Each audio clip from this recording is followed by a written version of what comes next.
estamos en Números, estamos estudiando el libro de Números y hoy vamos a comenzar la jornada número 22, jornada número 22, que su nombre es Maselot.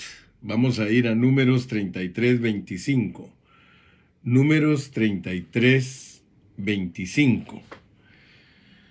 Dice la palabra del Señor en Números 33:25, salieron de Arada y acamparon en Maselot. Quiero decirles que hay mucha información en estos mensajes, por eso quiero que por favor pongan mucha, pero mucha atención. Pongan mucha atención. Estamos en Números y estamos leyendo capítulo 33 y versículo 25, porque esa es la jornada que nos toca hoy. Y esta jornada se encuentra con todos sus detalles en Números capítulo 18. Números capítulo 18. Yo quiero que por favor me pongan mucha, pero mucha atención, porque estos estudios llevan mucha información. Y nosotros tenemos que entender lo que Dios nos quiere enseñar. Es sorprendente que en este capítulo 18 se cubren 4 jornadas. Hay 4 jornadas aquí en el capítulo 18. Está la jornada de Arada, la de Maselot, la de Taat y la de Tara. Entonces quiero que por favor nos concentremos. La jornada que corresponde al día de hoy es Maselot. Se recuerdan que la vez pasada vimos a Arada, que se refiere a temor reverente. Hoy la jornada es Maselot, que en el idioma hebreo se pronuncia Makelot.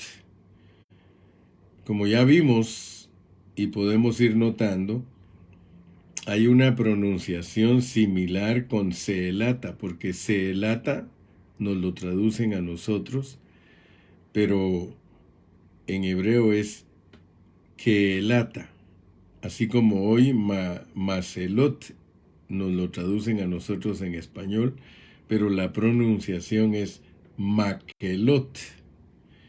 Entonces pongan atención a ese puntito.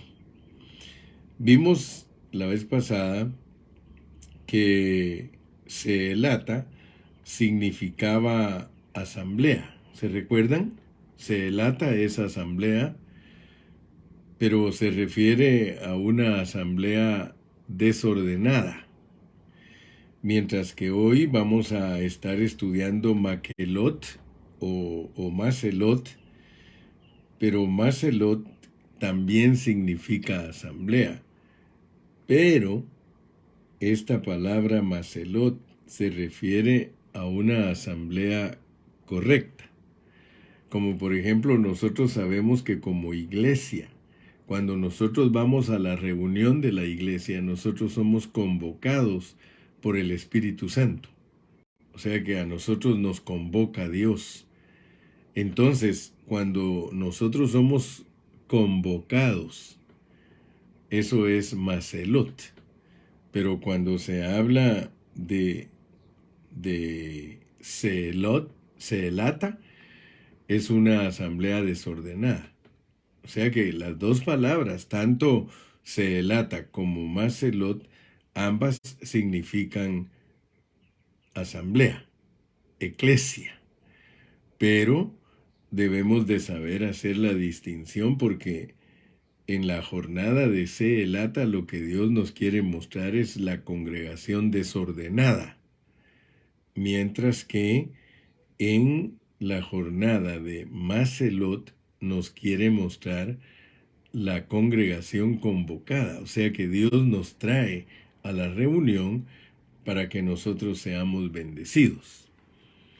Entonces, como estas lecciones requieren de que nosotros pongamos mucha atención, les recomiendo que compartan su página, compártanla con sus amigos, con sus hermanos, para que llevemos esta palabra a muchas personas, bendigamos a muchas personas. Entonces, yo quiero que hoy pongamos atención porque nuestra lección es una lección que tiene una triple forma de verla. Triple forma de verla. Fíjense pues. O sea que Dios nos revela aquí en Números capítulo 18 cosas preciosas, pero si nosotros no las podemos leer en la forma que el Espíritu Santo nos pone a leerlas, puede ser que nosotros solamente oigamos un palabrerío y no aprovechemos lo que Dios nos quiere enseñar. Gracias, Jorgito Chiriboga. Él pone, se elata asamblea desordenada correctamente. Y Macelot, que es la de hoy, es una asamblea convocada por Dios en un orden divino. No se refiere a una asamblea desordenada. Cuando estudiamos Seelata, nosotros hablamos del desorden de una congregación, cómo una congregación se puede conducir en una forma desordenada. Pero hoy vamos a hablar de Macelot, que es una convocación ordenada, una convocación bajo el orden divino, como cuando Dios nos dice, ve a la congregación y edifícate. Esa es una convocación bajo la inspiración del Espíritu Santo. O sea que por medio de esa convocación Dios nos quiere enseñar cosas preciosas. Pero yo les decía que hay un sentido que el Espíritu Santo nos quiere ayudar a nosotros para que nosotros podamos entender la Escritura. En este capítulo 18 de Números, nosotros tenemos que aprender a leer los capítulos en la forma que el Espíritu Santo nos dice que lo leamos. Por ejemplo, si Aarón, porque quiero que vean, vamos a leer en el capítulo 18 y versículo 1 y en el capítulo 18 y versículo 8. En el 18:1 dice, Jehová dijo a Aarón, se recuerdan que les dije que Dios venía hablándole a Moisés, pero ahora incluye a Aarón como el sacerdote. Jehová dijo a Aarón, tú y tus hijos y la casa de tu padre contigo llevaréis el pecado del santuario, y tú y tus hijos contigo llevaréis el pecado de vuestro sacerdocio. Ya cuando hablamos de Arada, les expliqué los versículos del 1 al 7 y tuvimos dos mensajes de Arada. Hoy vamos a tener un mensaje de Macelot, que empieza en el versículo 8 y llega hasta el versículo 19. Ahí vamos a hablar de Macelot, pero noten que en Macelot 18:8 dijo más Jehová a Aarón, dijo más Jehová a Aarón. Le sigue hablando Dios a Aarón. Por lo tanto, estas jornadas tienen que ver con el hablar de Dios al sacerdocio. Me explico, ¿verdad? Entonces, ahora que ya entendemos que Dios en estas jornadas le está hablando a los líderes, le está hablando a los encargados, he usado expresiones tales como Dios siempre tiene un técnico a quien le habla y cuando el equipo no funciona, al que cambia Dios es al técnico, no al equipo. Entonces Dios trata con nosotros como líderes. Pero tenemos que ver cómo se lee este capítulo 18.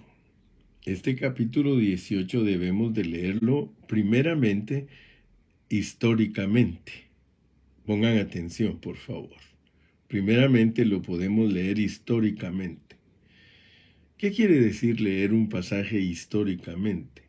Significa leer la historia que está allí en él.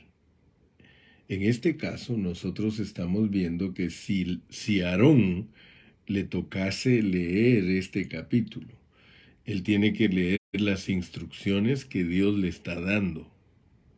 Por lo tanto, cuando se lee un pasaje del Antiguo Testamento, históricamente, estamos ocupados en entender lo que se le está diciendo en ese momento a las personas que están allí presentes. En este caso, ahí está Aarón y sus hijos. A Aarón y a sus hijos les está diciendo que ellos tienen que llevar el pecado del santuario. Pero aparte de leer históricamente, nosotros tenemos que aprender a leer cristológicamente.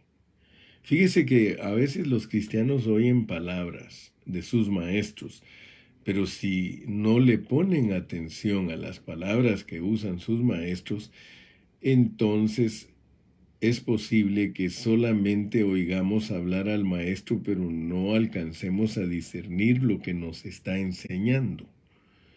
Yo soy muy cuidadoso, voy despacio. Algunos me dicen, hermano Carrillo, nos gusta cómo usted nos va enseñando porque usted lo hace sencillo. Y eso es lo que estoy tratando, que se nos vuelva sencillo el estudio, porque para entender todo este laberinto de ofrendas y de derechos y de sacerdocio y todo, hermanos, si nosotros no nos concentramos y no ponemos atención a lo que estamos leyendo, nosotros no vamos a captar. Definitivamente, hermano, no vamos a captar porque aquí hay demasiada figura, demasiada tipología, hay demasiada declaración en figura del propósito de Dios. Y si nosotros no le ponemos atención a todas esas figuritas y no armamos el rompecabezas, nos vamos a quedar sin... Yo uso esas expresiones, por favor, traten de entenderme, nos quedamos sin el mandado, digo yo. Los mexicanos usan una expresión de el mandado, es ir al supermercado y comprar toda la provisión para tener en la refri todo lo que vamos a usar durante la semana o durante 15 días o como quieras. Pero si nosotros solo leemos y leemos y leemos, nos vamos a quedar sin el mandado. Entonces mi carga es que al leer tú te quedes con el mandado, que puedas percibir conocimiento y vida. Entonces, hay formas de leer los capítulos del Antiguo Testamento. La primera es leerlo históricamente. Se refiere a Aarón y a sus hijos y todo lo que Dios le está mandando. Eso lo tenía que cumplir él y en ese momento tenían que percibirlo y hacerlo. Pero había otra manera de leer también los pasajes. Es como que los leyera Cristo. Eso se llama cristológico. Cuando yo te digo, hermano, tienes que leerlo no solo históricamente, sino cristológicamente, es que Cristo lo lea a través de ti. Claro que primariamente es Cristo el que lo va a leer. Tú sabes que el Señor Jesucristo, cuando hablaba con sus discípulos, Él les decía que lo que está escrito en el Pentateuco, en los Salmos, en los profetas, es concerniente a Él. Eso se llama cristología. La cristología es de que al leer uno el Antiguo Testamento, en vez de leerlo históricamente y que solo cubra la parte histórica, lo lea cristológicamente, o sea que se lo aplique a Cristo. Pero hay otra forma más de leer. Bueno, hay varias formas de leer. Y estas son palabras que usan los teólogos. Los teólogos son los que inventaron esos sistemas para que uno pueda entender con más facilidad la escritura. Aparte de lo histórico y lo cristológico está lo eclesiológico, que tiene que ser leerlo uno como iglesia. Dicho en otras palabras, leerlo uno participando de Cristo. O sea que la Biblia la puedes leer históricamente, la puede leer Cristo mismo y la puedes leer tú como iglesia teniendo a Cristo.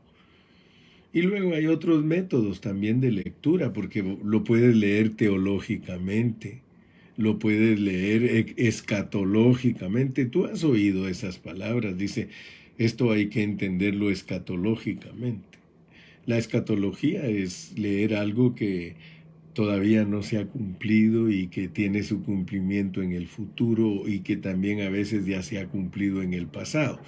Pero ahorita mi carga es que por favor aprendas a leer el capítulo 18 de Números, que lo aprendas a leer históricamente, cristológicamente y eclesiológicamente. Y ahorita que nos metamos, vamos a aprender algo. Fíjate que para que los hermanos podamos ilustrar en el Nuevo Testamento estos asuntos que te estoy tratando de explicar, nosotros tenemos que saber que la palabra maselot en griego es eclesia, perdón, o sea, iglesia. Vamos a leer en Hechos, vamos a ir a leer el libro de los Hechos en el capítulo 19 y vamos a leer el versículo 32 y también el 39. Hechos capítulo 19, versículo 32 y también el 39.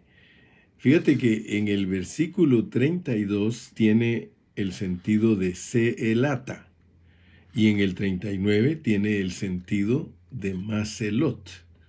Mira cómo dice en el versículo 32.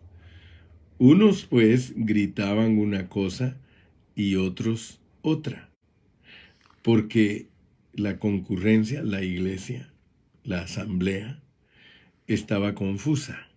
Fíjate, pues, estaba confusa.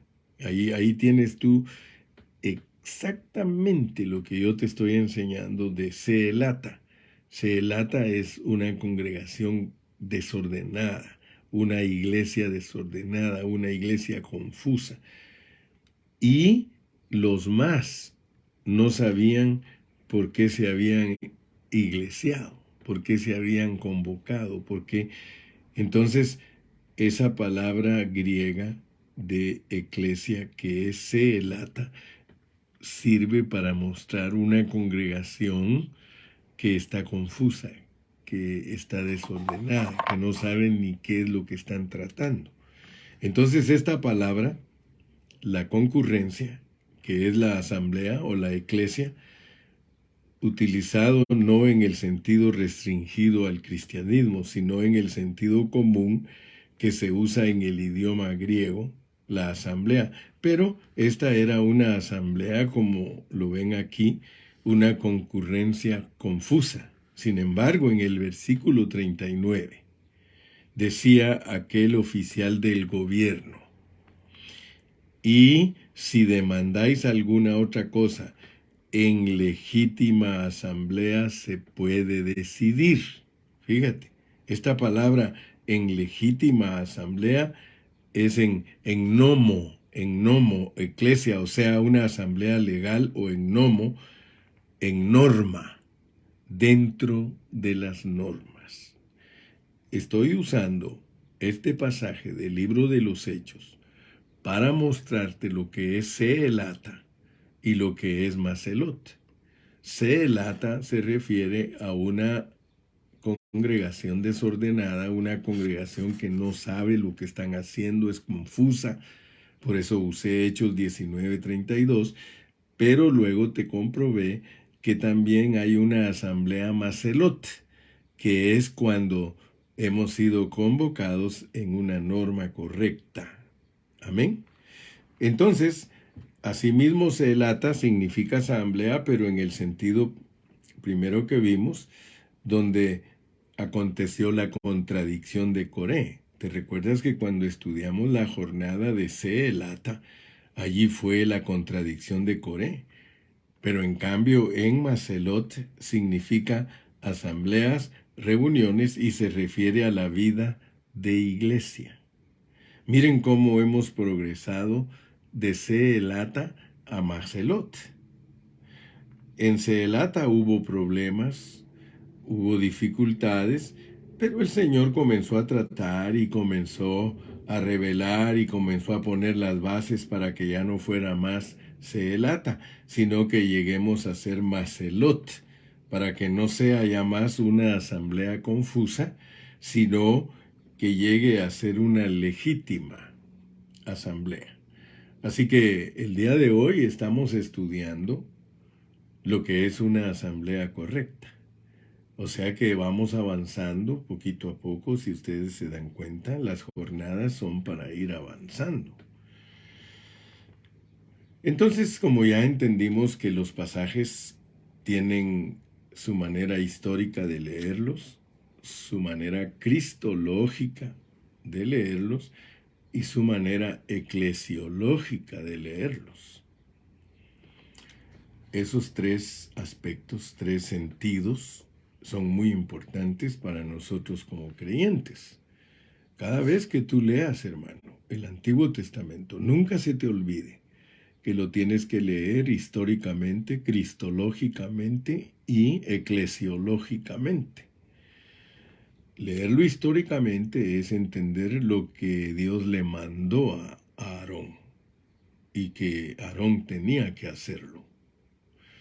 Eso era instantáneo para Aarón. Desde que Dios le dio la ley y le dijo esto y esto y esto tienes que hacer, eso es el aspecto histórico para que lo cumpla Aarón. Pero luego tiene que leerlo Cristo. Ahora te voy a explicar cuál es la diferencia entre lo histórico y que lo lea Cristo, porque la cristología es para eso.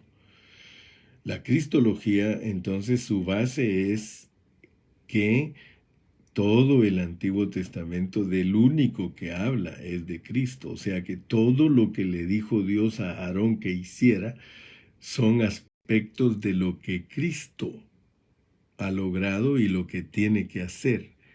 O sea que al leer, por ejemplo, si Aarón leía lo que Dios le dictaba a Moisés, si Aarón leía lo que Dios le dictaba a él, en ese momento eso era histórico, era para que él lo hiciera. Pero al leerlo Cristo, porque tiene que leer Cristo, fíjate que esto es maravilloso. Porque si tú logras comprender que la Biblia la lee Cristo antes que la leas tú, entonces tú vas a entender el hablar de Pablo. Pablo dice que cualquier israelita que lee lo que Dios le dio de instrucción a Moisés y a Aarón y a cualquier profeta, todo israelita que lo lee tiene un velo. O sea que así es el principio divino de Dios. Cualquier israelita que lea el Antiguo Testamento, sea el Pentateuco, sea los profetas, sea los salmos, ellos tienen un velo. Pero si se convierten a Cristo, y ese es el punto que estoy tratando de que tú alcances a ver, el que se convierte a Cristo, o sea que toma a la persona de Cristo para leer el Antiguo Testamento, entonces esa persona usa la cristología y entonces puede ver lo que significa todo lo que le mandan a Moisés y le mandan a Aarón, corresponde a la persona de Cristo. O sea que cuando Cristo lo lee, Él se apropia. Entonces todas las ofrendas son Cristo, todo el sacerdocio es Cristo, todo el mobiliario es Cristo, todo el tabernáculo es Cristo, el templo es Cristo, los profetas son Cristo, etcétera, etcétera. Estamos, ¿verdad? Yo espero que estés captando. Entonces, después de que nosotros le permitimos a Cristo que Él lea todos los pasajes, Él nos va a decir a nosotros, lo que está escrito aquí es de mí. Por eso Él lo dijo. Todo lo que está escrito solo tiene que ver conmigo. Pero ahora viene la eclesiología, porque resulta que el Señor Jesucristo en resurrección le da participación a la iglesia.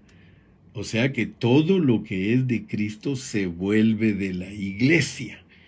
Entonces nosotros, al leer los pasajes, No solamente los entendemos históricamente, no solamente los entendemos cristológicamente, sino que también los entendemos eclesiológicamente. Entonces, al entender nosotros eclesiológicamente, eso es más profundo todavía porque entonces vamos a entender este pasaje. Vamos a leer, a ver si usted me está captando, pues. Vamos a leer unos versículos del capítulo 18 de Números. Vamos a leer del versículo 8 en adelante. Dijo más Jehová a Aarón: He aquí, yo te he dado también el cuidado de mis ofrendas. Fíjate, pues. Todas las cosas consagradas de los hijos de Israel te he dado por razón de la unción, y a tus hijos por estatuto perpetuo. Solo mira cómo comienza el versículo 8, que ya es Maselot. Si yo leo de los versículos 1 al 7, ahí es arada. Pero si yo leo de los versículos 8 al 19, ahí es Maselot.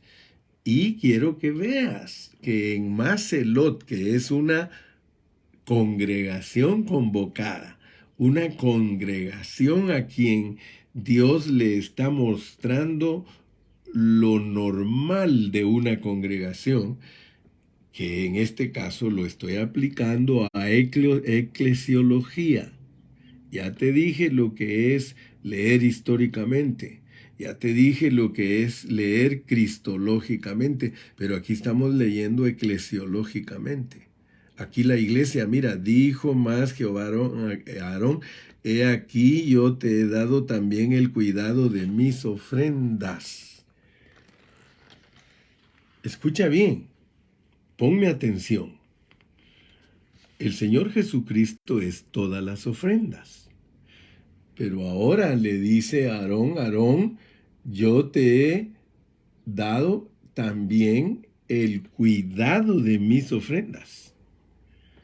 Si usted se pone a pensar lo que Dios está hablando, usted se va a dar cuenta que Dios no solo le dio orden a Aarón que hiciera cosas, sino que también Cristo recibe la orden del Padre de atribuirse a él todo lo que le sucede a Aarón, pero ahora le dice que también le da a la iglesia que cuide todo lo que Cristo ha logrado. Fíjese que si uno no pone atención a estos asuntos, cuando lee al apóstol San Pablo, a uno se le hacen bolas todas las revelaciones, porque el apóstol Pablo, él habla de que Cristo es justicia nuestra, para que nosotros vengamos a ser justicia de Dios. O sea que esto es profundo. Empieza históricamente y termina eclesiológicamente.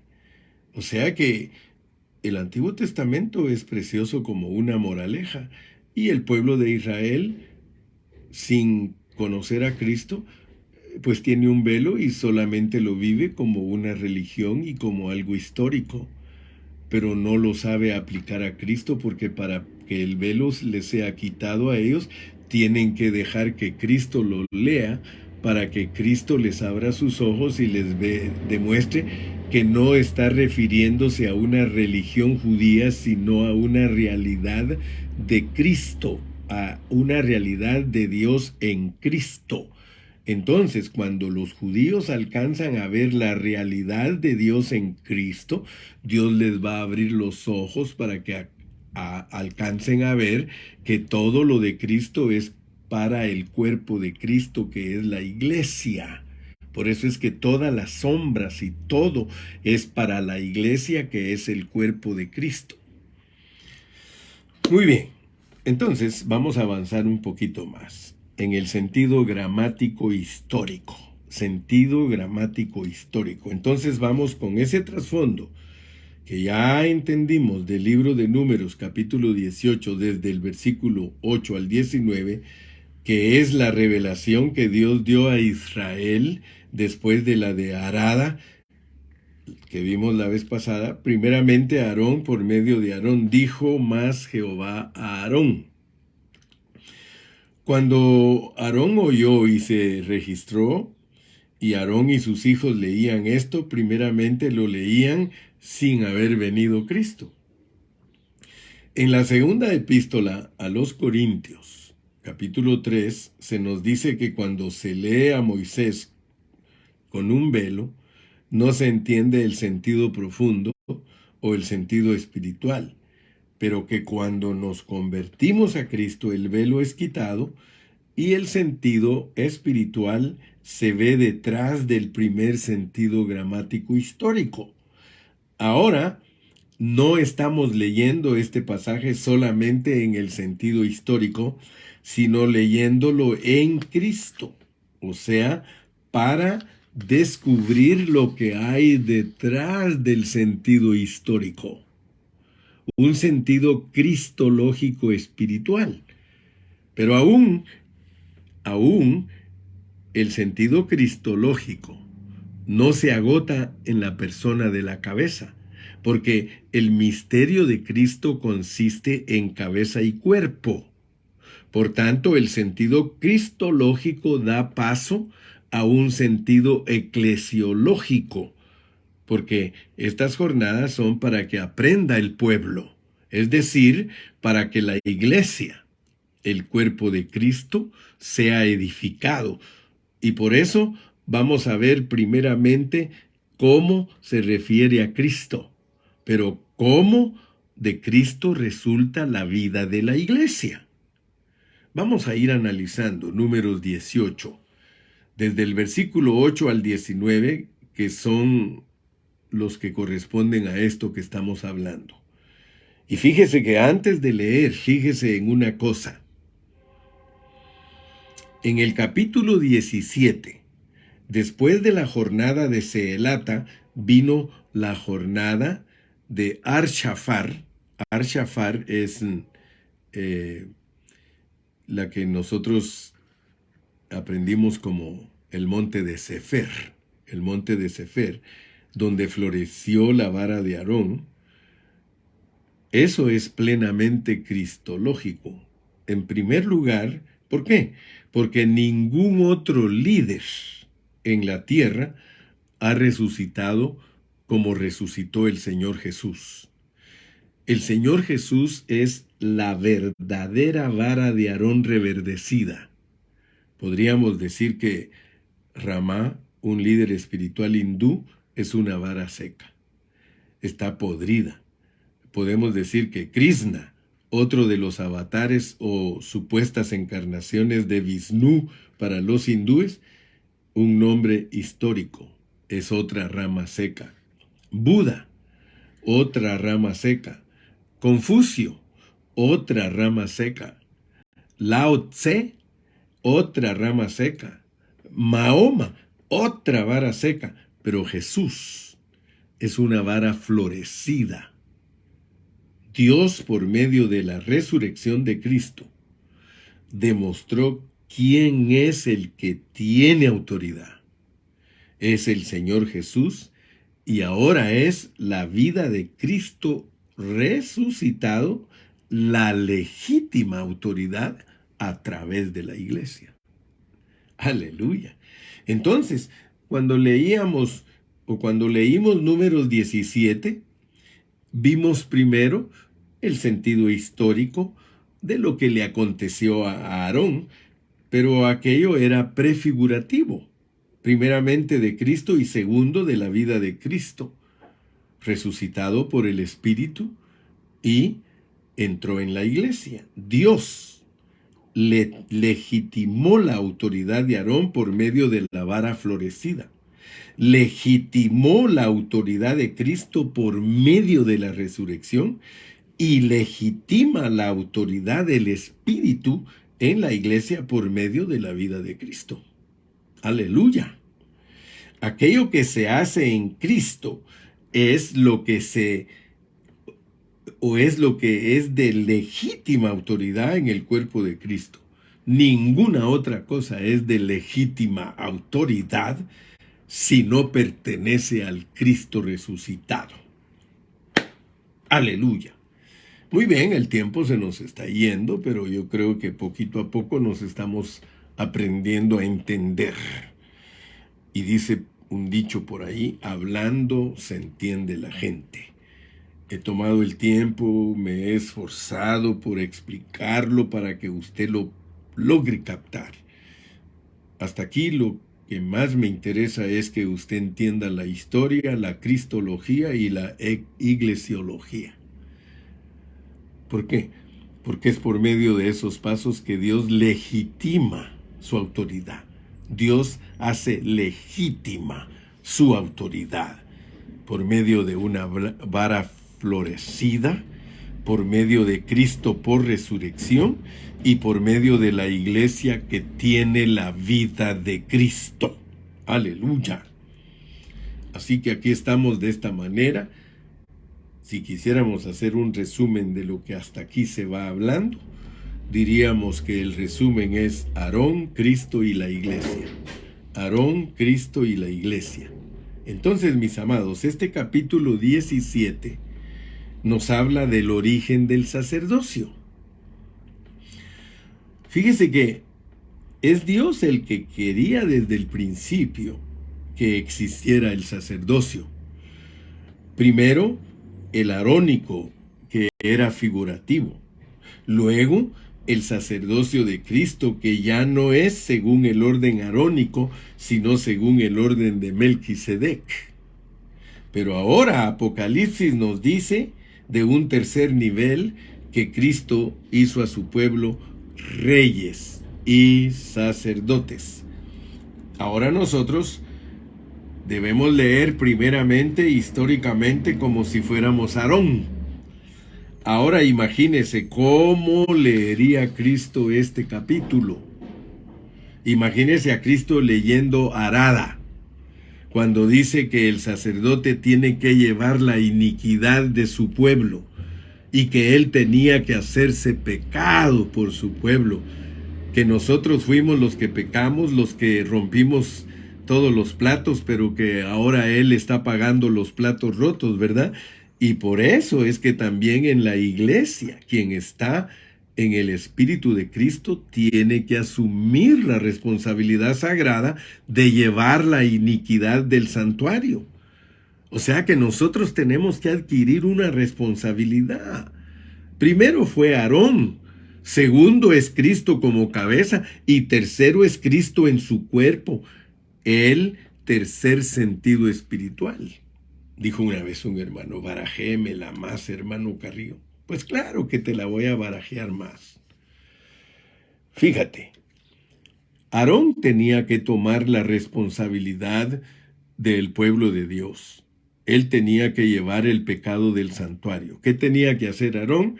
Advertirle al pueblo el peligro que había al no obedecer la palabra de Dios, que Dios los iba a castigar. Eso era lo que Aarón y Moisés tenían que hacer. Ellos tenían que decirle al pueblo de Israel, si ustedes no hacen esto y esto y esto, Dios los va a matar. Eso era porque era la ley. Pero aparte de eso,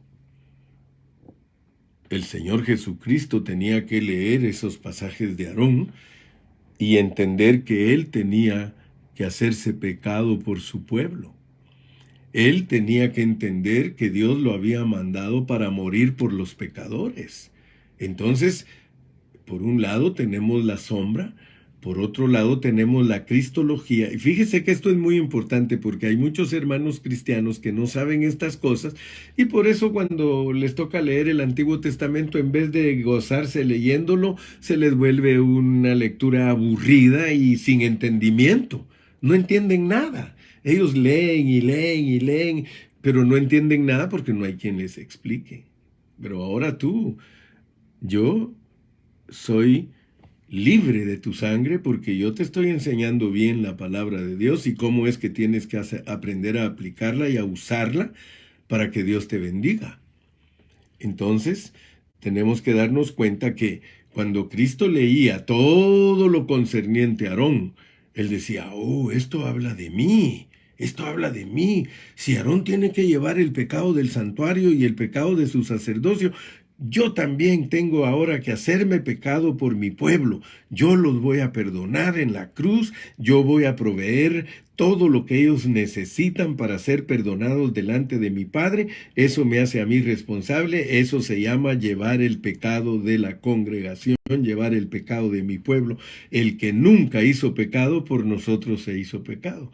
Ah, pero ahora viene pues para la iglesia, porque el problema es que qué bonito, hermano, que entendemos lo histórico y lo cristológico, pero ¿y quién va a entender lo eclesiológico si tú tienes que hacer lo mismo? Tú tienes que hacer lo mismo. Si Cristo se hizo pecado por los hermanos, a ti te está diciendo en la eclesiología que tú te haces pecado por los hermanos. Ahora yo te pregunto, ¿te han enseñado lo que es hacerte pecado por los hermanos? ¿O tú vives en las nubes, tú vives en la ignorancia, tú vives? Mire, hermano, estas palabras, hermano, no pueden dejarse caer en tierra.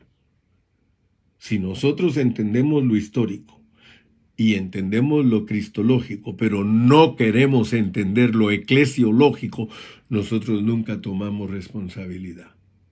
Ayer les dije yo que a todos les había gustado el mensaje porque el mensaje iba para el hermano Carrillo.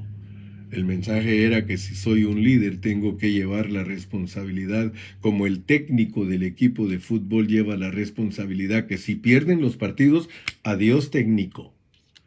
Así que la iglesia, si pierde los partidos, adiós querido técnico, no vas a tener ningún galardón del trabajo que hiciste con la iglesia, porque es posible que hayas entendido lo histórico, es posible que hayas entendido lo cristológico, pero ¿qué pasó con lo eclesiológico? Nunca lo captaste, nunca amaste a los hermanos. Por eso les puse de ejemplo el capítulo 2 de Apocalipsis, en donde habla del ángel de la iglesia en Éfeso. Y que todos los teólogos y todos los que interpretan la Biblia correctamente saben que el ángel de la iglesia es el pastor, es el técnico que Dios ha escogido y es el que perdió el primer amor. Nosotros podemos hacer trabajo para Dios sin tener ningún amor, hermano, para la obra de Dios y los hermanos. Entonces Dios nos está hablando en una forma seria. Y le doy gracias a Dios. Hoy es el primer mensaje de Macelot. En el capítulo 17 vemos el origen divino del sacerdocio. En el capítulo 18, la primera parte correspondiente a Arada, tenemos la responsabilidad del sacerdocio. Pero en el resto del capítulo 18, que corresponde a Macelot, Taat y Tara, corresponde al derecho del sacerdocio. Al derecho del sacerdocio. Fíjese, ¿cómo es posible que nosotros estudiemos la Biblia, pero no vayamos extrayendo la esencia de lo precioso que Dios nos bendice a través de esta palabra? Entonces, ya para terminar hoy, porque mañana vamos a seguir, vamos a leer entonces en esos 3 niveles. Aprende a leer la Biblia en esos 3 niveles, hermano. En el nivel gramático histórico de Aarón, porque ahí vas a percibir a Cristo. Y vamos a percibir también allí a la iglesia, o sea, el sacerdocio de los creyentes. Fíjate, cuando leemos a Aarón, no estamos aquí promocionando un clericado. Hermano, en la iglesia sí existe autoridad delegada, claro que sí. Sí hay apóstoles, pero no todos los hermanos son apóstoles. Sí hay ancianos, pero no todos los hermanos son ancianos. Yo no sé de dónde muchos hermanos sacaron que todos los hermanos son ancianos, que todos son pastores, que todos son maestros. Esa es una mentira, hermano. Esa es una falacia. Hermano, esa es una descripción de los hermanos en una forma incorrecta, hermano. Hay diáconos, sí, pero no todos los hermanos son diáconos, hermano. Las personas que tienen alguna autoridad delegada de parte de Dios, ellos no pertenecen a ninguna clase superior, hermano. No, no pertenecen a una clase clerical superior. No, yo no estoy promoviendo eso, hermano. Aquí no se está promoviendo ninguna cuestión de clase. Todos los hijos de Dios en el Nuevo Testamento somos sacerdotes y pertenecemos, por tanto, a la misma clase. La autoridad no es una cuestión de clase, sino de grado. Es decir, aquellas personas a quienes el Señor llama y a quienes el Señor quiere usar y que el Señor quiere que se dediquen de una manera más profunda, Él quisiera que todos fueran, hermano. Desde el principio, en Éxodo 19:6, hermano, Dios quería que todo su pueblo fuera sacerdote. Sí, todos, pero no todos lo fueron. Entonces quedaron los levitas, pero también entre los levitas hubo después aquella rivalidad por Aarón, de manera que quedó Aarón. Pero esa es una parte histórica que al pasarla al Nuevo Testamento debemos hacerlo con mucho cuidado. No estamos queriendo formar con base en el sacerdocio arónico del Antiguo Testamento, un clericado en el Nuevo Testamento. No, no, no, no. Todo aquel sacerdocio y sacrificios y ofrendas, etcétera, representan a Cristo y es la autoridad de Cristo en el sacerdocio del Nuevo Testamento de todo el pueblo de Dios, la que se manifiesta en unos un poquito más que en otros. Y en eso consiste la autoridad delegada. Pero no es una diferencia de clase, sino intensidad o grado de función. Todo es grado de función. Vamos a dejarlo por hoy ahí. Si el Señor nos permite, mañana vamos a continuar con Macelot. Yo he sido muy bendecido con estos estudios, solamente que no es fácil expresarlos. Pablo dice que estas cosas son muy difíciles de explicarlas y que por eso es que muchos que son indoctos e ignorantes las tuercen. Pero no estamos aquí, hermano, para torcer nada. Despídete en esta mañana.